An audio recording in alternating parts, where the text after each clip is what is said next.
first of all, I thought it was electrifying. I thought our crowd was great. The rowdy crowd over there that we had with the drum and all that kind of fun stuff going over there just made it such a great atmosphere. So I'm really happy about that.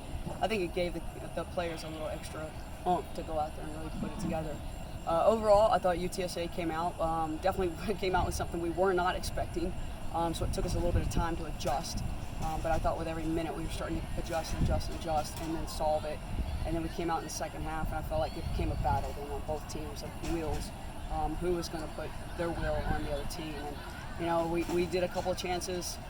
Unfortunately, we didn't finish that one on Keys, but I'm proud of her because she kept going, and that's something I don't think I saw last year from Key or any from my outside mids. They kind of would hold up, and so for them to have that confidence to keep going and keep driving and getting themselves in the box, good things are going to happen. So I love it. I think they did a great job. I'm really proud of the team. Well, they were in a 3-5-2. I've seen them play a 3-5-2, but then also I've seen them play more like a 4-3-3. So I was kind of like, what are they going to do? And then immediately, even when they lined up, I was like, oh, it's a 3-5-2. So here we go. But to be honest, we really hadn't worked on that type of style yet. We were still trying to kind of gain our possession and get in a rhythm with each other. That one just is a little bit more of a direct style that we needed to play. So again, I was really happy that our players could adjust and adapt and get themselves into the second half and start to make it a game. And how will that help throughout the season, then being able to adjust mid-game? Hey, that's big time, especially when you don't need a coach, right? So, I think it's going to help a lot for them to see different formations and different ideas and know that they can do it on the fly without coach, doing anything. So I think that's really good for them, and I like I said, I'm proud of them because that's the key, right? Is that they got to look at it together and they got to solve it together. And who really led the team to that switch? I think it was kind of our back line. I think you had Addie and Avery starting to notice it. They began to push Gabby and Kamaria kind of a little bit out wide and then trying to get those guys to play it in a little bit quicker. In the first half, I still don't think we played quick enough. Every once in a while we would. In the second half, I felt like we then began to play a little quicker. Then I was really happy that with Trinity and Alana, they were able to change the point of attack quickly with pressure on them.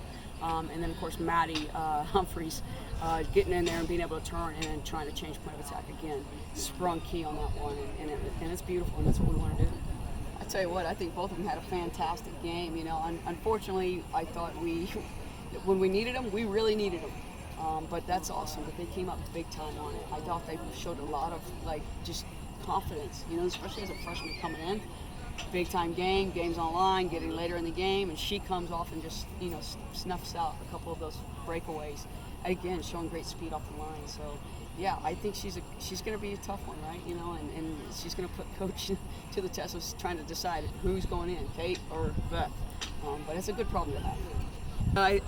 Young player-wise, I think Mackenzie Myers, we kind of, like I said, kind of put her in a little bit. Definitely coming off a little bit of a tweak in the preseason. We wanted to make sure that she was ready for it. We knew it'd be fast, physical, so we wanted to make sure she saw it first and then made the adjustment. I think she did a good job with that. I think Abby Miller, again, on the outside, especially in the first half, I thought she started to give us a spark out there. Some of the sophomores I thought that really showed a lot more confidence than they did last year was Kiara, who's a junior, but Haley Shaw started to really turn it on in the first half, and then the second half she went back right in and did it again. So again, when we get those players really running at others, my outsides, then it's going to be a good night, and I think they're fun to watch. So it's good. And then the other one that I think it's fun to have back is Trinity Clark with her sister. There's just such a dynamic between them. So it was fun to see them. I mean, I'll be honest with you, they're dealing with a 5 midfielders, and they're doing a fantastic job. That's smart. That is smart, well played, and they're quick and agile, and they've got great skills. So big time play out of them.